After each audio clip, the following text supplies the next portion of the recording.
In the village of Alderwin, people measured safety by the sound of water. Not by clocks, not by calendars, but by the river's voice. When the current was loud, life felt secure. When it softened, unease crept into conversations like fine dust settling on wooden tables. For generations, the river had been more than scenery. It was reassurance. Crops grew when it sang. Wells stayed generous when it roared. And because it had never truly failed them, the villagers believed it never would. Belief, when repeated long enough, becomes tradition. And tradition often disguises risk as certainty. The mornings in Alderwin began with predictable harmony. Roosters announced daylight before the sun appeared. Farmers opened barn doors that creaked in the same rhythm every day. Children chased each other across dirt paths still cool from the night air.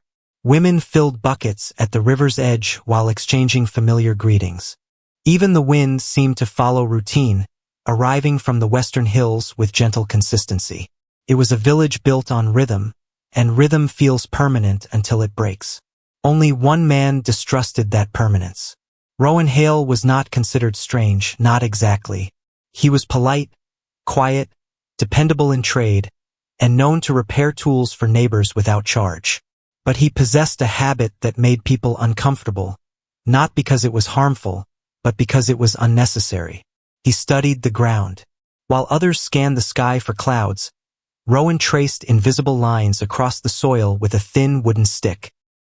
He crouched often, pressing his palm flat against the earth as if listening for distant vibrations. He examined the angles of slopes, the direction of grass lean after rainfall, the tiny channels carved by last week's storm that everyone else had already forgotten. These were details that most people stepped over without thought. To Rowan, they were messages written in mud and stone. His house stood near the edge of the village where the land dipped slightly before meeting the riverbank. It was modest, a wooden structure with a sloped roof and a small porch that caught the evening light. Behind it stretched uneven terrain filled with weeds, scattered stones, and patches of dry grass. To the villagers, it was unusable land. To Rowan, it was a diagram waiting to be understood. He did not begin with a speech. He did not gather attention. He simply began moving stones. At first, no one noticed. A man rearranging rocks was as common as a farmer sharpening a blade. But Rowan did not pile them upward into walls or fences. He placed them downward, carving a shallow line through the soil and lining it with flat stones that fit together with quiet precision. The groove curved gently, following the natural slope of the land instead of cutting against it. It did not look impressive. It looked intentional. Days passed and the line extended. From the higher hillside it bent downward in smooth arcs, guiding an invisible path toward the riverbank several dozen meters away. It wasn't deep enough to be called a trench. It wasn't wide enough to be called a ditch. It was something subtler, a deliberate scar across the land that refused to explain itself. Building a road for rain. Someone laughed while leading a mule past his property. Maybe he wants to teach water where to walk, another joked. The river already knows its job. Rowan did not argue. He measured, adjusted, continued. Children began to stop along the path after school, crouching beside the stones to watch ants navigate the curves. Adults passed with brief curiosity before returning to routine conversations about crop prices and weather predictions. The structure grew longer, but its purpose remained invisible, and invisibility is often mistaken for insignificance. What confused them most was the direction. The channel did not draw water toward his home. It redirected it away. He worked during early mornings and late evenings when the sun cast long shadows that revealed the smallest changes in terrain. He knelt often, fitting stones like puzzle pieces, sealing edges with clay to prevent shifting. At certain intervals he left small gaps, spill points, subtle openings designed to release overflow instead of trapping it. These were not mistakes. They were calculations. But calculations without visible problems resemble obsession. Spring arrived with generous rain.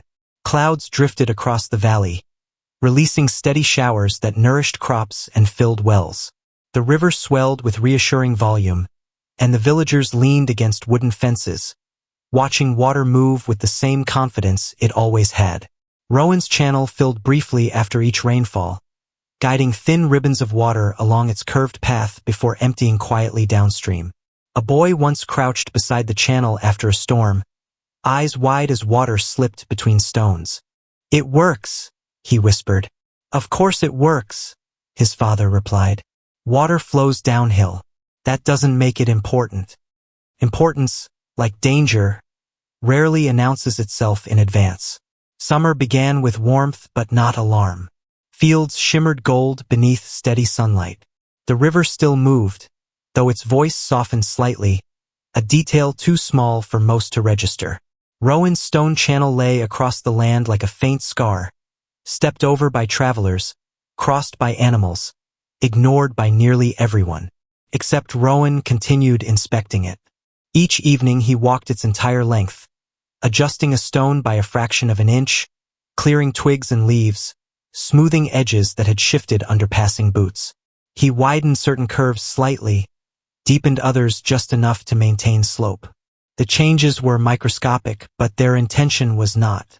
He was not preparing for rain. He was preparing for its absence. The first warning did not come with thunder. Came with silence. One morning, the river sounded different. Its constant murmur softened into a quieter tone that blended too easily with the breeze. Most villagers did not notice. Those who did assumed it was temporary, a shallow day, nothing more. But Rowan paused at the riverbank longer than usual, watching the water reveal stones that had not seen sunlight in years. The sky remained clear. The fields remained bright. The conversations remained light. But Rowan returned to his channel and reinforced the lower sections, sealing hairline gaps with clay and gravel. He added an extra spill point near the midpoint, an adjustment so subtle it would go unseen by anyone not searching for it. He did not rush. He did not explain. He simply prepared. Because sometimes the land whispers before the sky changes. The change did not arrive with thunder. It arrived with absence. At first, it was only the rain that failed to appear. A week passed without clouds. Then another. The sky above Alderwyn remained an endless blue sheet, beautiful but unbroken, like glass stretched too thin across the horizon. Farmers looked upward each morning expecting gray edges to gather over the hills, but nothing formed. Conversations shifted slightly, not fearful, just curious. "Dry spell," they said. "Summer always has one. It will pass." The river still moved, but it no longer sang. Its voice became a low murmur, then a whisper that blended with wind until distinguishing one from the other required effort. Wells dropped a few inches. Buckets reached water a little faster. No one panicked. They simply pulled the rope twice instead of once. Adaptation often begins before concern. Rowan, however, stopped visiting the river as frequently. Instead, he spent more time walking along the stone channel he had built months earlier. He carried a small wooden tool and a pouch of clay. Each afternoon he inspected the curves, reinforcing edges, clearing pebbles, widening spill gaps by the width of a finger. To anyone watching, it seemed unnecessary maintenance for a structure that served no obvious purpose. But Rowan wasn't watching the sky. He was listening to the ground. The soil beneath his boots had changed. It no longer held moisture after sunset. It released heat slowly, like a stone left too long in fire. By the second week without rain, the grass near the riverbank began yellowing at the tips. The change was subtle, not alarming enough to halt routines, but noticeable enough to be mentioned. Children still played beside the water, though their footprints no longer filled with mud. They filled with dust. The channel remained quiet, empty, waiting. One afternoon, a small group of villagers paused near Rowan's property as he adjusted a section of stone. "You're still working on that?" a man asked, half amused. "It doesn't even carry water," another added. Rowan wiped clay from his fingers. "Not yet. Not yet." They laughed. "The river is right there." He nodded once and returned to his work. Explanation often wastes energy when evidence is scheduled for the future. The heat arrived slowly, not as a wave, but as a weight. Mornings lost their coolness. Nights held warmth longer than they should. Windows remained open, yet houses stayed uncomfortable. Dogs sought shade beneath wagons instead of trees. Chickens gathered near stone walls where the air felt marginally different. The river narrowed. Its edges pulled inward like fabric tightening around a frame. Stones that had slept underwater for decades now glistened under direct sunlight. The current slowed until leaves drifting upon it seemed almost still. The villagers noticed, but reassurance remained stronger than worry. It's temporary. Rivers rise again. They always do. Tradition is persuasive, even when evidence begins to argue back. Rowan's behavior changed in small ways. He rose earlier. He walked farther along the channel. He began carrying water jars from his well to dampen sections of the clay lining, preserving its structure. These were tiny gestures, invisible to most, but they revealed intention. He was not waiting for water. He was preparing for its arrival from somewhere else. Because Rowan had not built a channel to feed the river. He had built it to guide what the river might abandon. By midsummer, wells required longer ropes. The wooden buckets struck the water with a sharper echo. Farmers began waking before sunrise to tend crops before the sun reached its peak. The air shimmered above dirt roads, bending distant shapes into wavering illusions. Shade became currency. The village square, once filled with midday chatter, grew quieter. Conversations shifted from prices to predictions. Eyes lingered on the horizon longer than usual. The sky remained cloudless, bright, indifferent. Then the first field failed.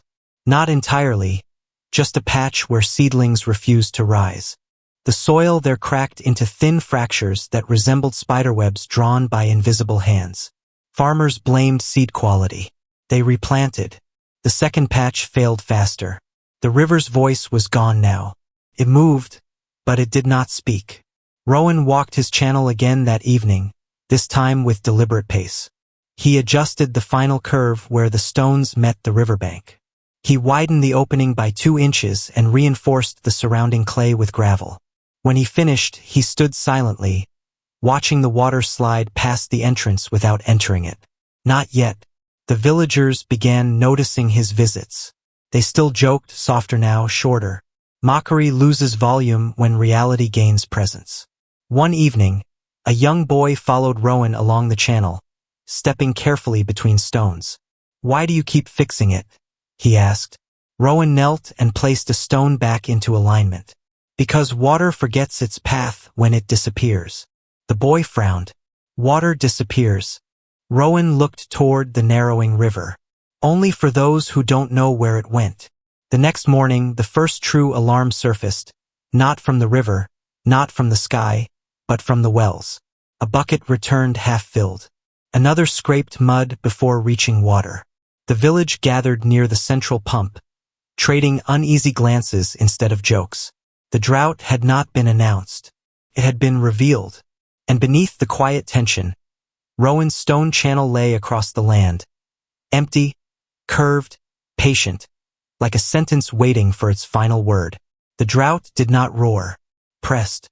By the third week without rain, Alderwin no longer measured time by days.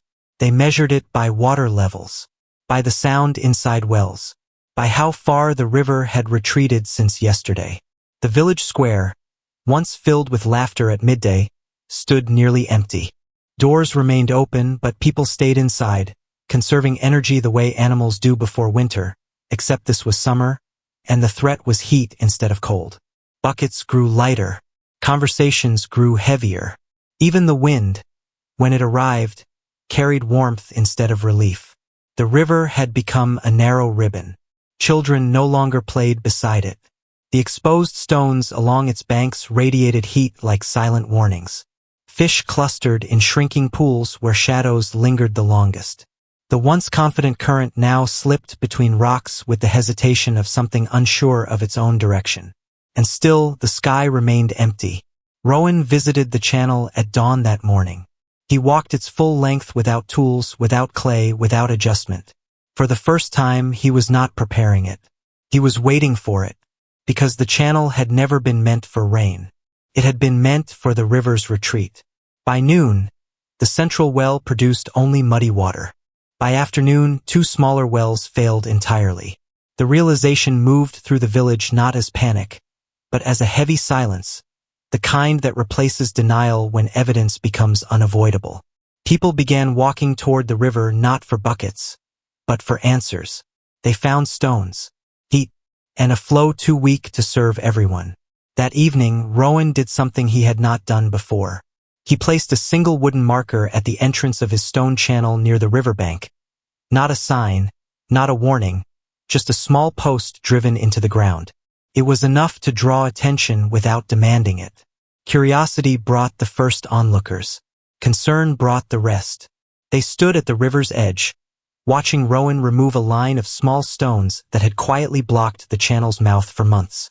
He did not rush. He did not speak. He simply lifted each stone and set it aside until the entrance lay open, a curved path of rock leading away from the thinning river and into the land beyond. First, nothing happened. Then the water shifted. Not dramatically, not loudly, but deliberately. A thin ribbon of current bent toward the opening, slipping between the stones as if rediscovering a forgotten memory. The channel did not steal the river. It borrowed what the river could spare.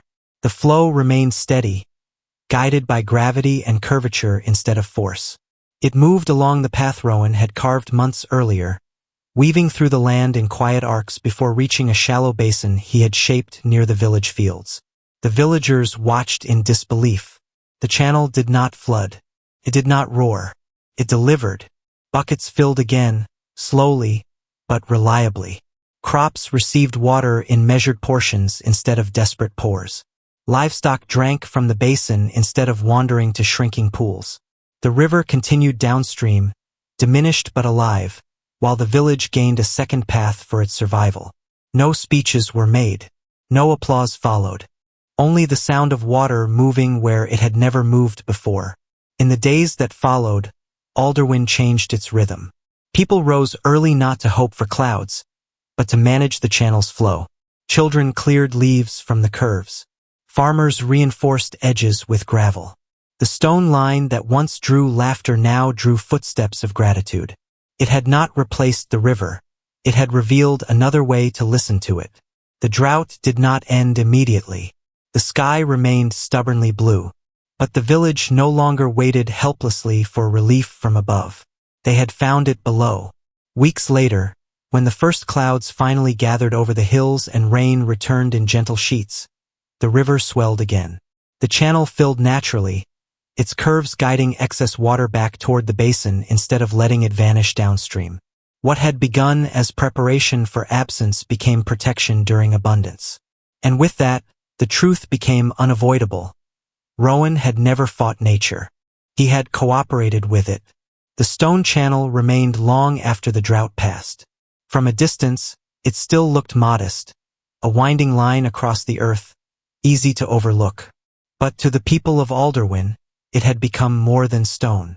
It was memory carved into land. A reminder that foresight rarely demands attention. It waits quietly until attention becomes necessary. Rowan never claimed credit. He never reminded anyone of the laughter that had once followed him. He simply walked the channel each evening, adjusting a stone here, clearing a twig there, not out of fear, but out of respect for the path water had chosen once it was given direction. Because the channel did not save the village by being deep. It saved them because someone decided to guide the flow, before the river decided to leave.